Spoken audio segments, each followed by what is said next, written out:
Irmãos e irmãs, paz e bem, hoje, dia 5 de janeiro, ontem nós concluímos a primeira parte do Apocalipse, conhecendo as 7 igrejas, às quais são dirigidas as cartas. Hoje nós iniciamos então a segunda parte, a maior parte do livro do Apocalipse, que vai do capítulo 4 ao capítulo 22, as coisas que devem acontecer depois. Com as cartas encerra-se a primeira parte do Apocalipse. Inicia-se a segunda parte, chamada pelo autor de as coisas que devem acontecer depois. Convertidas a Jesus, as comunidades estão preparadas ao compromisso com ele. Como vimos, a segunda parte é composta de várias sessões. Uma sessão introdutória, que é o capítulo 4 e 5, que nós veremos hoje e amanhã. A sessão dos selos, que são capítulos 6 e 7, a sessão das trombetas, capítulo 8, 9, 10 e 11, a sessão dos 3 sinais, 11, 12, 13, 14, 15 e 16, e a sessão conclusiva de 16 a 22. Então, iniciemos essa segunda parte, abrindo assim o nosso coração para compreendermos a palavra de Deus e a colocar em prática. Façamos então a nossa oração. Senhor, mais uma vez me coloco diante de vós para ouvir sua palavra. Quero dela alimentar-me, pois para mim é doce como mel, apesar de sua prática ser marcada pelo amargor. Como é difícil e desafiante vivê-la. Que a meditação do livro do Apocalipse me alimente em minhas lutas cotidianas, para que eu seja resistente frente a todos os obstáculos. Dá-me a coragem para denunciar as injustiças e anunciar um tempo novo, uma nova Jerusalém marcada pela prática da justiça e da fraternidade. Que cada encontro com sua palavra seja a verdadeira celebração da vida e da vossa graça, que transborda na vida daqueles e daquelas que testemunham o Evangelho, entregando inclusive a própria vida, como os irmãos das primeiras comunidades. Quero ter a ousadia de viver vosso Evangelho, mesmo que custe-me perseguições e martírio. Quero ser contado entre os bem-aventurados que buscaram a verdadeira felicidade e a alcançaram, não apenas na vida futura, mas no encontro de irmãos, no sorriso e no abraço, na solidariedade transformadora, no cuidado com nossa casa comum, em gestos que fazem vosso reino vir até nós. Como é urgente, Senhor, compreendermos os vossos sinais. A vida clama por cuidado. Não podemos desanimar.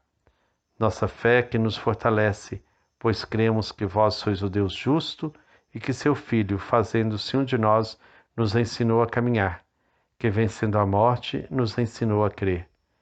Que a vossa graça e a vossa paz nos abracem e nos façam sempre fiéis testemunhas do vosso amor, pois vosso é o reino, o poder e a glória para sempre. Amém. O nosso texto bíblico hoje, então, é o capítulo 4 do livro do Apocalipse. Diz o seguinte: Depois disso, eu, João, tive uma visão. Havia uma porta aberta no céu, e a primeira voz, que parecia uma trombeta quando falava comigo, disse: Suba até aqui e eu vou lhe mostrar as coisas que devem acontecer depois destas. Imediatamente fui tomado pelo Espírito e vi no céu um trono, e no trono alguém sentado. Aquele que estava sentado parecia uma pedra de jaspe e cornalina. Um arco-íris semelhante a uma esmeralda envolvia o trono. Ao redor desse trono havia outros 24. E neles estavam sentados 24 anciãos, vestidos com roupas brancas e coroas de ouro na cabeça. E do trono saíam relâmpagos, vozes e trovões, e 7 tochas de fogo, que são 7 Espíritos de Deus, queimavam diante do trono. Havia diante do trono algo como um mar de vidro, semelhante a um cristal. No meio do trono e ao redor estavam 4 viventes, cheios de olhos na frente e atrás. O primeiro vivente parece um leão, o segundo parece um touro, o terceiro tem rosto como se fosse humano, o quarto parece uma águia voando. Cada um dos 4 viventes tem 6 asas e são cheios de olhos ao redor e por dentro. E sem parar, dia e noite, eles proclamam: Santo, Santo, Santo, Senhor, o Deus Todo-Poderoso, aquele que era, aquele que é e aquele que vem. E enquanto os viventes rendem glória, honra e ação de graças àquele que está sentado no trono e que vive para sempre, os 24 anciãos caem diante daquele que está sentado no trono e adoram aquele que vive para sempre. Cada um deles tira a coroa da cabeça e a coloca diante do trono, dizendo: Senhor nosso Deus, tu és digno de receber a glória, a honra e o poder, porque tu criaste todas as coisas. Foi pela tua vontade que elas vieram a existir e foram criadas. Palavra do Senhor. Graças a Deus. Hoje, então, nós iniciamos este capítulo 4 do livro do Apocalipse. Aliás, todo o capítulo 4. A segunda parte do Apocalipse inicia com a visão do trono. Os capítulos 4 e 5 formam uma unidade chamada de seção introdutória.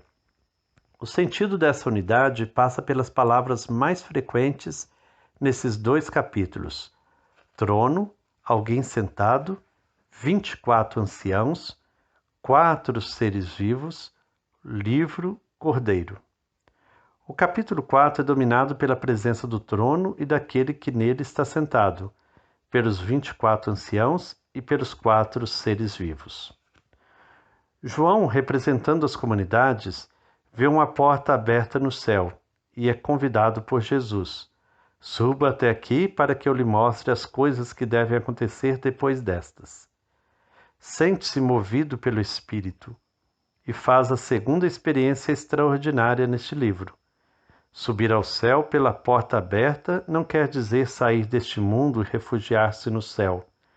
Pelo contrário, o que se pede a João é que, pela força do Espírito, faça a leitura da história a partir do projeto de Deus, mantendo os pés no chão da caminhada. A primeira coisa que João vê é um trono e alguém sentado nele.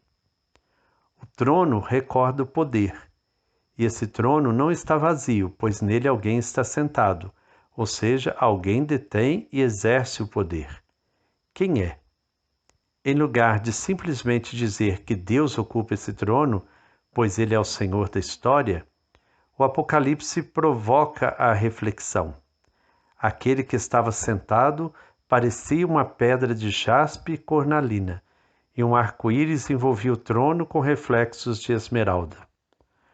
O arco-íris faz pensar na aliança de Deus com toda a humanidade na época de Noé, conforme o livro do Gênesis, capítulo 9, nos versículos 12 a 17. As pedras preciosas, jaspe, cornalina, esmeralda, indicam que Deus é muito raro, é o único Senhor da história, e que sua realeza supera nossa compreensão. Todavia, é fascinante como as pedras preciosas. Deus não governa a história sozinho. Ao redor do trono há 24 tronos, e neles estão sentados os 24 anciãos, vestidos de branco e com uma coroa de ouro na cabeça. Esses números e personagens são simbólicos. 24 é a soma de 12 mais 12, que é o número perfeito. Essa soma não exprime uma quantidade, mas uma qualidade, ou seja, todos. 12 mais 12 nos faz lembrar nas 12 tribos, os 12 apóstolos. Então, são todos que assumiram o projeto de Deus, como Jesus, que enfrentou a morte e ressuscitou, daí a roupa branca. e por isso são vencedores premiados, a coroa de ouro na cabeça. Quem são? Todos os mártires de todos os tempos e lugares. Cada comunidade é convidada a dizer quem ocupa esses tronos ao redor do trono de Deus. Eles participam com Deus do governo da história. Deus governa a história continuamente. Ele comunica sua força e vontade. Percebe-se isso no simbolismo dos relâmpagos, vozes e trovões.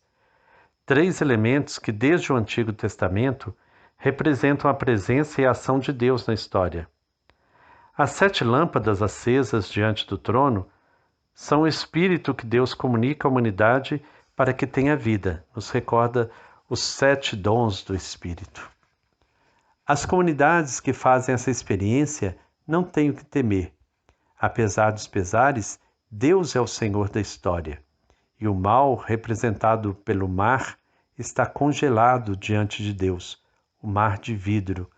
Leia o Salmo 65, versículo 8, lá ele fala deste mar de vidro. Surgem 4 seres vivos. Estão no meio do trono e ao redor. Expressão propositalmente confusa para dizer que eles têm muito a ver com Deus, no meio do trono. Quem são? Na língua em que o Apocalipse foi escrito, o grego, se diz que são animais. Ora, no Apocalipse, os animais representam forças positivas ou negativas que agem na história. Basta olhar o que fazem para sabermos se são forças positivas ou negativas. Os 4 seres vivos são cheios de olhos, cheios do Espírito de Deus. Pela frente e por trás, por dentro e por fora. Além disso, tem 3 pares de asas, símbolos da liberdade e da rapidez. Cada um deles se parece com o que de melhor existe na criação: o leão, a fera mais forte, o touro, o animal doméstico mais forte, o homem, que ocupa o centro da criação, a águia, a ave mais importante. O número 4 também é simbólico e denota totalidade. Os 4 seres vivos são, portanto, todas as forças do Espírito de Deus presentes na história e na vida das comunidades. Certamente a comunidade de Filadélfia via num desses seres vivos a fraternidade que sustentava suas lutas e sua mística. Essas forças positivas proclamam o primeiro hino do louvor do Apocalipse. Santo, Santo, Santo, Senhor Deus Todo-Poderoso, aquele que é, que era e que vem. A santidade de Deus é sua coerência e fidelidade permanentes em governar a história com poder, o Todo-Poderoso, no presente, no passado e no futuro. Os seres vivos celebram aquilo que as comunidades também celebram em sua caminhada de fé: testemunho e resistência. E os 24 anciãos participam dessa celebração, mostrando como devem celebrar as comunidades resistentes. A cada vez que os seres vivos fazem isso, os 24 anciãos se ajoelham diante daquele que está sentado no trono para adorar aquele que vive para sempre. Cada ancião tira a coroa da cabeça e a coloca diante do trono de Deus, reconhecendo que ao Senhor pertence o poder.